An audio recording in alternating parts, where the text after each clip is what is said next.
तराईका सुन्दर फाँटहरूबाट, उपत्यकाका सुन्दर खोजहरूबाट सुन्दर एवं रमणीय लाग्ने यी पहाडका डाँडा काँडा अनि भन्ज्याङ चौतारीका आआफ्नै कथा अनि आआफ्नै व्यथाहरू रहेका छन्।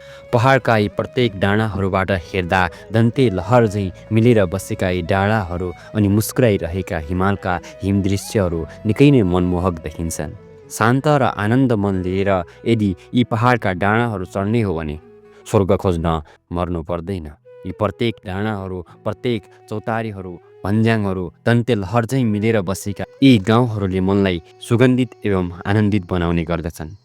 एकता, सामाजिक सद्भाव, सामाजिक मूल्य मान्यता, परम्परा र रीतिरिवाज के हो भन्ने कुरा बुझ्नुको लागि एकचोटि यी पहाडका मिलेर बसेका यी गाउँहरूको भ्रमण गर्न आवश्यक देखिन्छ।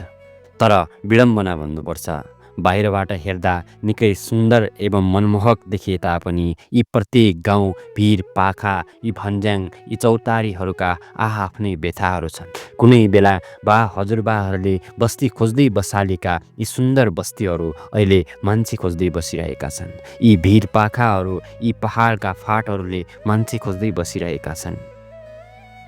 प्रत्येक घरहरू मान्छे खोज्दै बसिरहेका छन्। घरका पर्खालहरू जस्तै पर्खाल लगाएर बनाएका ती ठुला ठुला गाडाहरूले अहिले जोत्न मान्छे खोज्दै बसिरहेका छन्। मृत्यु भएका मृत्युआत्माहरू मलामी खोज्दै बसिरहेका छन्। गाउँमा मान्छे मरेपछि मलामी बनेर मान्छेलाई मसान घाटसम्म पुर्याउने मान्छेहरूसम्म पनि छैनन्। गाउँ गाउँमा सडक छ, गाडी छैनन्, धारा छ, पानी छैनन्, अस्पतालहरू छन्, औषधि छैनन्, विद्यालय छ, विद्यार्थी छैन, विद्यार्थी छन्, शिक्षकहरू छैनन्, युवा छन्, रोजगारी छैनन्, परिश्रम धेरै छ, फल छैनन्।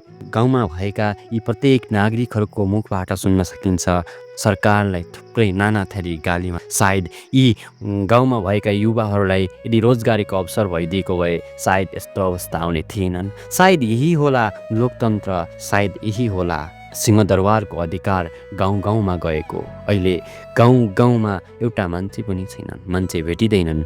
खै कि फर्किएलान् र गाउँ छोडेर सहर बसेकाहरू, खै कि फर्किएलान् र ती गाउँ छोडेर मुगलान बसेकाहरू, खै कि फर्किएलान् र ती गाउँ भिर पाखा अनि चौतार छोडेर विदेश बसेकाहरू, खै फेरि के गाउँले पाउला र पुरानो सामाजिक एकता, सद्भाव, मूल्य मान्यता अनि अपनत्व।